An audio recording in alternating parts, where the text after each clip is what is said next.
सुबह के समय ऑस्ट्रेलिया जापान में दफ्तर खुले होते हैं, दोपहर का समय होता है तो यूरोप खुल जाता है, शाम का समय होता है तो अमेरिका से बातचीत शुरू हो जाती है।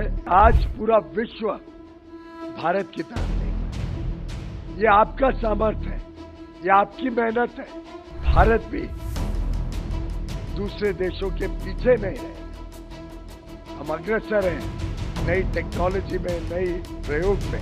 हमारे समाज की, हमारे व्यापारी वर्ग की इतनी ताकत है कि अगर हमने वास्तव में इसको अपने दिल में बसा लिया तो शायद ही कोई परिवार होगा देश में, शायद ही कोई व्यक्ति रह जाएगा पूरे देश में जिसके मन को हम ना छू सकें, जो हमारे इस अभियान के साथ ना जुड़े।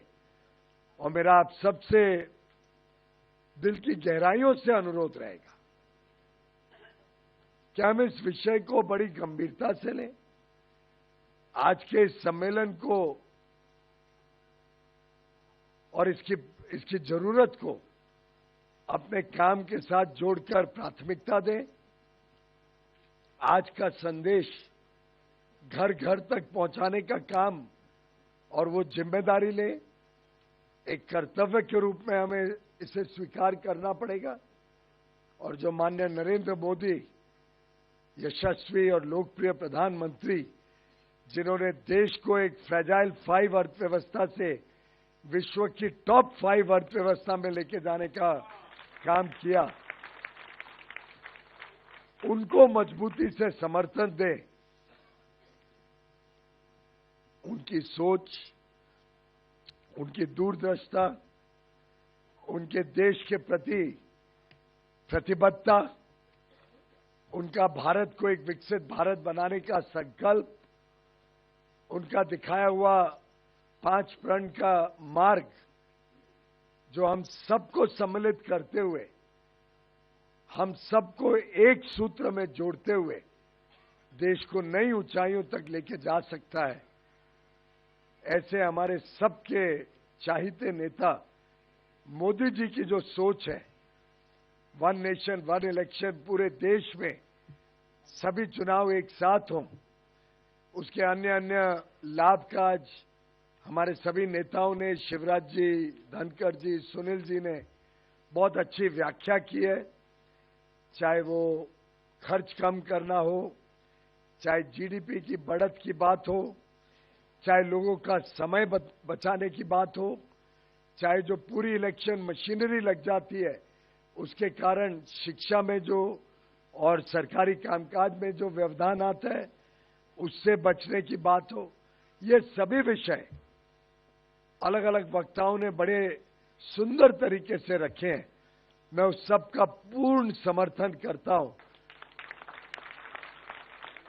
और सभी भाई बहन जो यहां इकट्ठे हुए हैं, आप सबका साधुवाद करता हूं कि आप इतनी दूर दूर से आए हैं, एक मिशन के तहत एक संकल्प लेके आए हैं, एक आह्वान देश को देना चाहते हैं।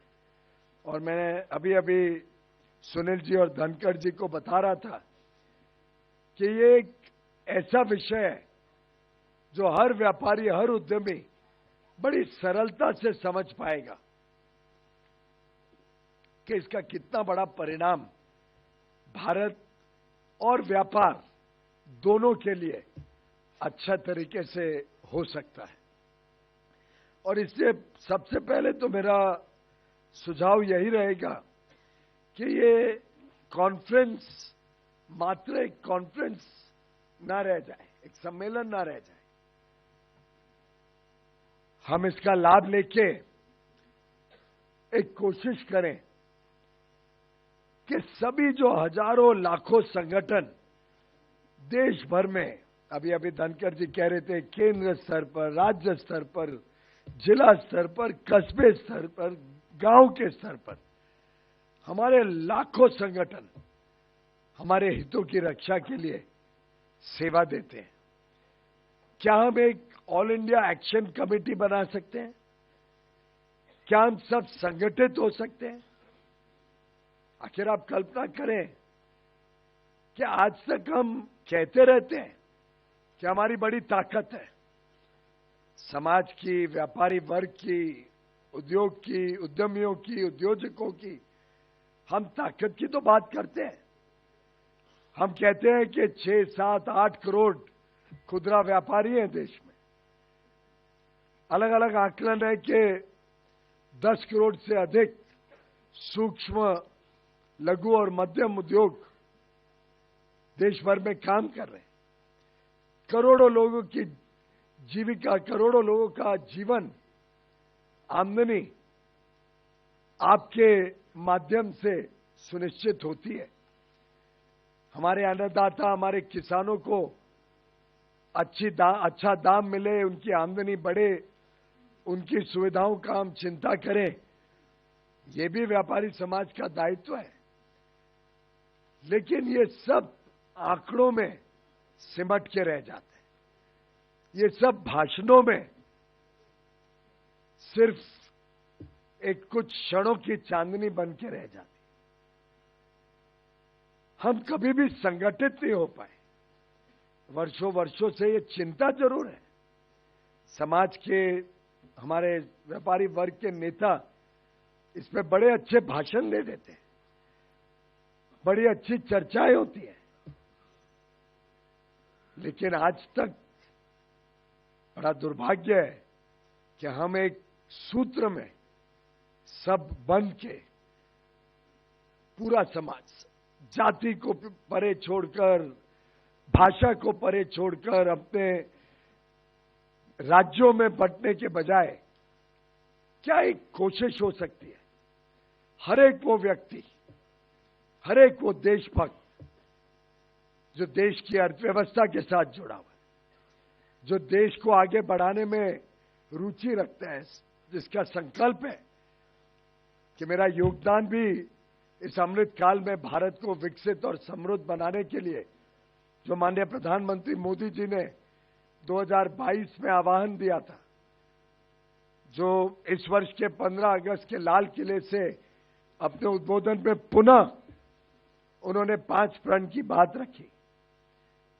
स्वदेशी की बात रखी, आत्मनिर्भर भारत की बात रखी, बीइंग वोकल फॉर लोकल की बात रखी, make in India, digital India, स्वच्छ भारत, अन्य जो उनके दिखाए हुए रास्ते पर चलने का फिर एक बार हमें पुनः स्मरण कराया। क्या हम सब ये संकल्प लेके आज नई दिल्ली से एक ऐसा विश्वास लेकर हम doctor Baba Saheb Ambedkar international centre से, जो जनपथ पर स्थित है, जनपथ यानी जनता के पथ पर, और जनता की सेवा और जो ये विकास का पथ, ये दोनों, और बाबा साहेब आम्बेडकर जी की दी हुई संविधान को अपने साक्षी रखते हुए, उस संविधान की ताकत को अपनाते हुए, अगर हम सब एक सूत्र में एक एक्शन कमेटी बनाते हैं, एक सूत्र में सभी संगठन मिलकर काम करते हैं, तो आप कल्पना करिए देश में कितनी बड़ी क्रांति हम सबके संयुक्त प्रयास से, कितना बड़ा संदेश देश के कोने कोने तक जा सकता है। वन नेशन वन इलेक्शन का, स्वदेशी भावना का, आत्मनिर्भर भारत का, एक सबके सामूहिक प्रयास, सबके सामूहिक कर्तव्य भावना से मेहनत का, कि हम सब भारत को एक समृद्ध, एक विकसित भारत 2047 तक देखने के लिए हमारे से जो हो सकता है मिलकर, मित्र भावना से जुड़कर हम सब करने के लिए प्रतिबद्ध हैं।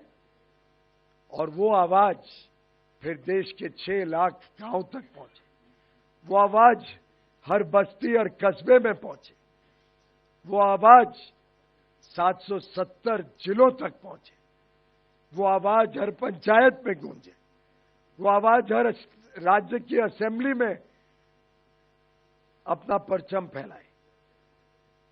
हम कई बार बात करते हैं राजनीतिक भागीदारी की। राजनीतिक भागीदारी सिर्फ भाषण से नहीं होगी। राजनीतिक भागीदारी जमीन पर उतरकर काम करने से होगी, समाज सेवा करने से होगी, समाज को एकत्रित करने से होगी, समाज में हमारा स्थान बनाने से होगी। नेताओं के इर्द गिर्द घूमने से कभी हमारे समाज का भविष्य उज्जवल नहीं होगा। हमारे समाज को जमीनी स्तर पर एकत्र होकर हमारा स्थान बनाना पड़ेगा। और ये बात मैं कई बार कई मंचों से रख चुका हूं। आज देश नई ऊंचाइयों को प्राप्त करने के लिए निकल पड़ा है। वैसे तो संजोग ऐसा है, पता नहीं धनखड़ जी ने प्लान किया या संजोग है कि आज राष्ट्रीय अंतरिक्ष दिवस भी है, नेशनल स्पेस डे है। माननीय प्रधानमंत्री जी ने आज सुबह ही देश के साइंटिस्ट, टेक्नोलॉजिस्ट जो नवाचार, रिसर्च और डेवलपमेंट का काम करते हैं, उनको संबोधित किया, देश को संबोधित किया, उनको प्रोत्साहित किया। आखिर भारत नई ऊंचाइयों को आज प्राप्त कर रहे हैं। हमारा चंद्रयान का मिशन अगस्त के महीने में, शायद 23 अगस्त था 2023 में, जब चांद के साउथ पोल पर पहली बार इतिहास में हमारा चंद्रयान का मिशन वहां पे सॉफ्ट लैंडिंग करने में सफल हुआ। एयर कमांडर शुक्ला जो पहले भारतीय थे इंटरनेशनल स्पेस स्टेशन में, अभी अभी होकर आए हैं।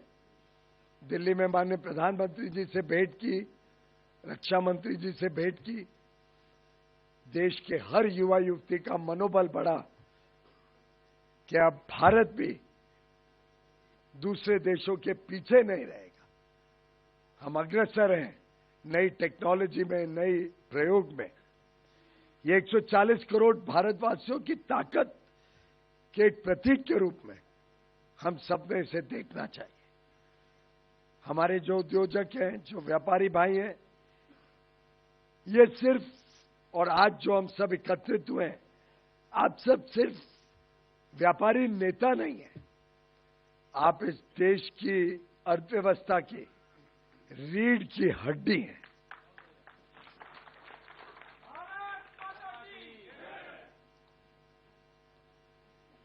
आपके बगैर ये देश की अर्थव्यवस्था विश्व की सबसे तेज गति से आगे बढ़ने वाली अर्थव्यवस्था नहीं बन सकती थी। ये आप सबका सामर्थ्य है कि आज पूरा विश्व भारत की तरफ देख रहा है।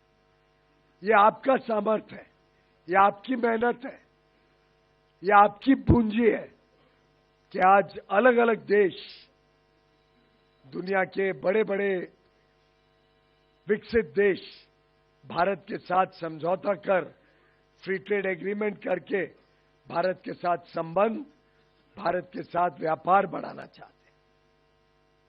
और हमारी तो वाणिज्य मंत्रालय में ऐसी हालत है कि शनिवार रविवार कब गुजर जाता है वो भी नहीं पता चलता है। दिन क्या और रात क्या।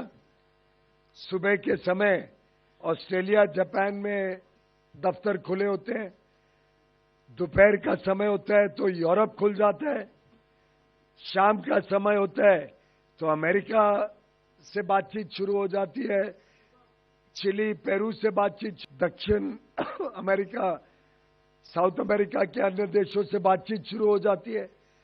रात कब आई, रात कब गई, कई दिनों तक पता ही नहीं चलता है। लेकिन ये प्रधानमंत्री नरेंद्र मोदी जी ने जो विश्व में भारत की साख बनाई, ये उसका परिणाम है। आखिर आप बताइए, कभी आपने सुना कोई भी विश्व स्तरीय नेता का जो 11 वर्ष तक लगातार विश्व का सबसे लोकप्रिय नेता के रूप में 11 वर्ष तक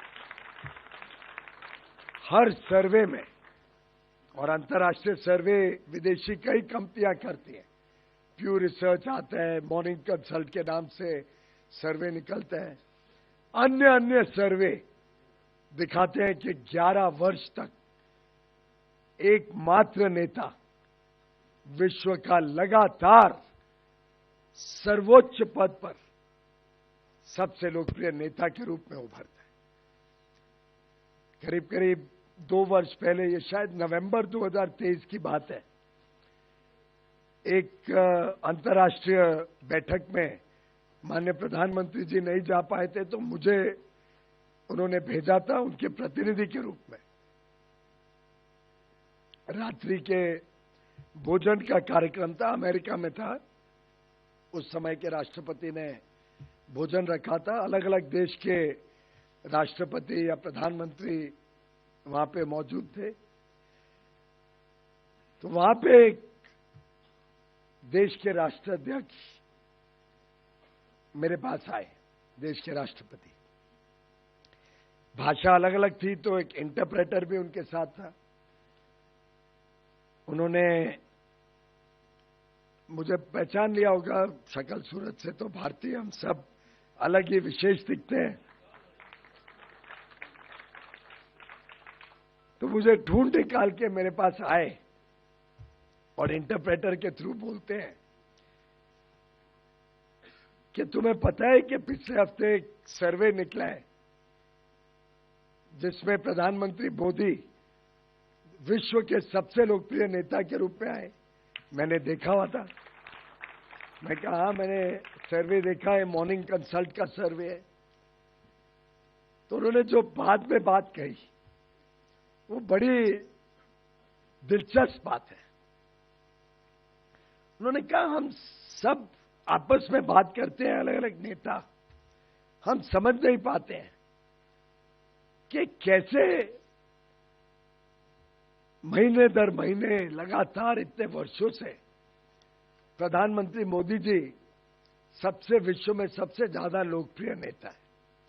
तो मैं थोड़ा बताने लगा क्या क्या कार्यक्रम हो रहे हैं, देश कैसे आगे प्रगति कर रहा है, किस हालत में 2014 में भारत की अर्थव्यवस्था कैसी थी, देश का मनोबल कैसा था, लगभग विश्व ने हमें हमारे ऊपर आशा ही छोड़ दी थी, और कैसे एक के बाद एक कदम उठा के 25 करोड़ गरीबों को माननीय प्रधानमंत्री जी के नेतृत्व में हम गरीबी की रेखा से बाहर निकाल पाए।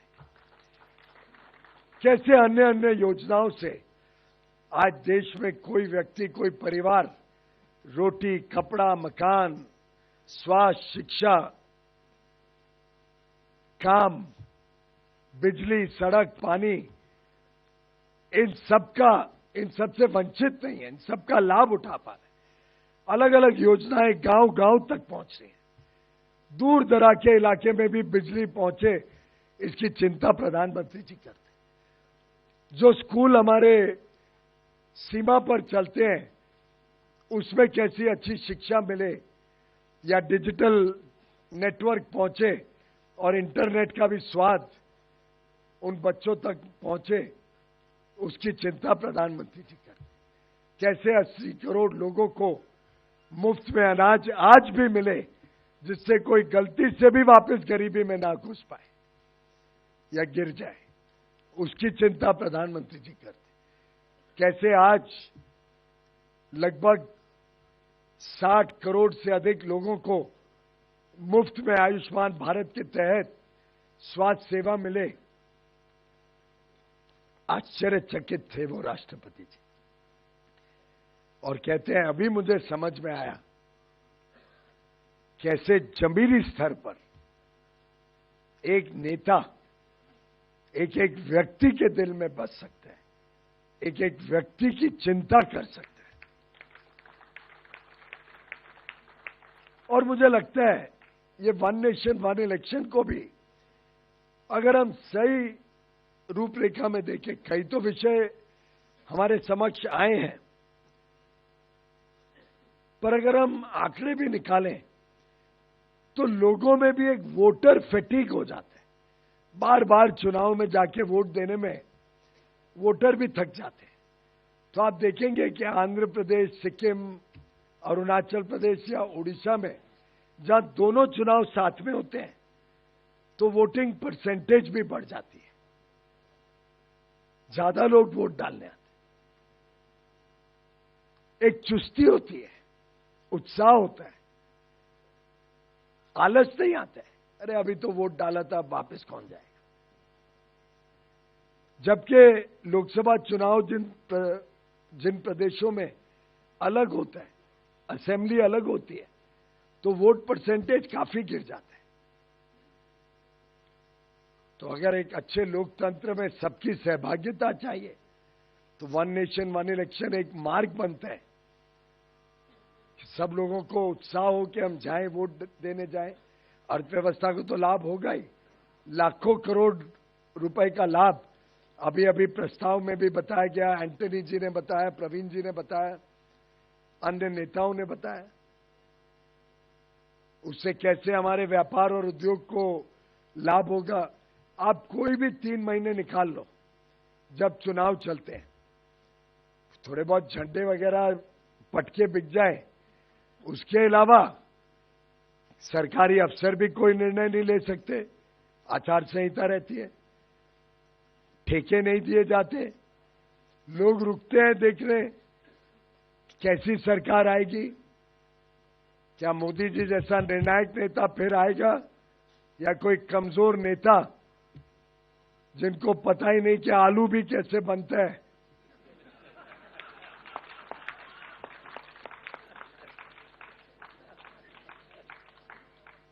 जिनका भाषण कहां से शुरू होता है और कहां बिखर जाता है। और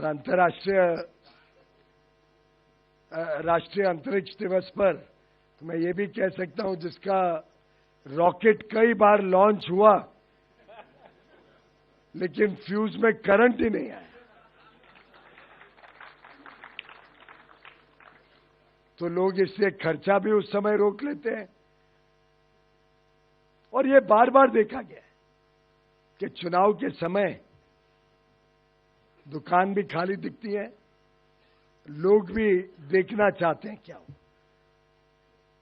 मैं आपको बता सकता हूं, मैं मुंबई से आता हूं, महाराष्ट्र से। जब भाजपा और महायुति की सरकार असेंबली में इस बार जीती और भारी बहुमत से जीती, देवेंद्र फडणवीस जी फिर एक बार मुख्यमंत्री बने, तो जो लहर विकास की पुनः एक बार महाराष्ट्र में देखने को मिली वो अद्भुत थी। और यही चीज अगर लोकसभा और असेंबली साथ में हो गई होते तो हमारे लगभग 6-8 महीने बिगड़ते नहीं, महाराष्ट्र और मुंबई के विकास की। और ये देश भर की कहानी है। और मैं यहां बैठा बैठा सोच रहा था कि अब समझ में आया, ये बिहार का जो इलेक्टोरल रोल, जो सूची है वोटर की, इसको जो सुधारने का काम इलेक्शन कमीशन कर रहा है। जो घुसपैठी, जो डुप्लीकेट वोटर, जो फेक वोटर, जो लोग शायद अब हमारे बीच नहीं रहे, ऐसे नामों को हटाकर सूची की शुचिता, इलेक्टोरल रोल को सही माने में शुद्ध बनाने का जो काम इलेक्शन कमीशन कर रहा है, उसका इतना विरोध कि पूरा पार्लियामेंट सेशन नहीं चलने देना और आसन तक को बख्शना नहीं, आसन तक पे अटैक करना, ये इतनी तीव्रता, इतना विरोध कांग्रेस और उनके अन्य विपक्षी दल क्यों कर रहे थे। वन नेशन वन इलेक्शन का इतना विरोध विपक्षी दल क्यों कर रहे हैं। मैं बैठे बैठे दोनों को, इसको अंग्रेजी में कहते हैं कनेक्टिंग द डॉट्स, दोनों को जब जोड़ के देख रहा था तो ध्यान में आया कि क्योंकि उनके मन में जो कोई बिहार से अगर निकल के मुंबई, सूरत, कर्नाटक में काम कर रहा है और शायद उन्होंने बिहार से अपना नाम काटा नहीं हो और दूसरा वोट बना लिया हो मुंबई में, महाराष्ट्र, गुजरात, कर्नाटक या पंजाब में या दिल्ली में, उन सबको लाके एक दूसरा वोट डलवाने का उनका प्रयास होगा। ये जो घुसपैठी आए हुए हैं उनको पता है कि नरेंद्र मोदी और अमित शाह तो हमें भारत में रहने नहीं देंगे, घुसपैठियों को उखेड़ उखेड़ के बाहर फेंकेंगे। और आपको घुसपैठी तो नहीं चाहिए ना देश में। यहां कोई व्यक्ति ऐसा नहीं है जो चाहता है कि घुसपैठी तय करे इस देश का शासन, कोई नहीं है ना।